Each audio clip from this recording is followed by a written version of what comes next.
The charges arose following an allegation made by a member of staff at the GHA laboratory in 2017. Dr Cassaglia was the medical director at the time. The complaint was heard over 3 days last week in proceedings, where the evidence was described by the board as having been robustly presented and challenged. Whilst the board found that the complainant's evidence was neither untruthful or evasive, it found that other supporting witnesses had colluded, or at a minimum there had been active coordination that could not be properly explained against Dr Cassaglia, and that their evidence was therefore unreliable.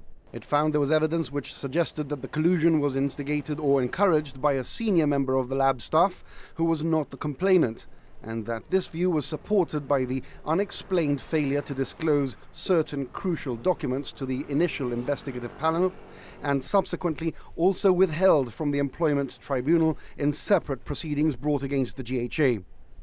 The board also found that the complainant was clear and had accepted that Dr Cassaglia had not been aggressive towards him, and that Dr Cassaglia had not shouted nor directed any insults towards him.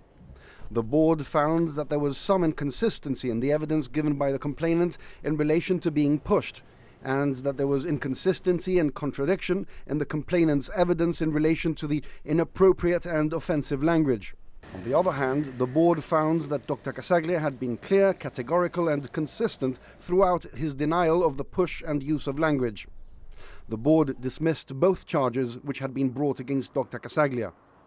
The GHA says it understands what a difficult and testing time it has been and considers Dr Cassaglia's integrity and professionalism to be entirely undiminished by the events, describing him as a valued member of the GHA.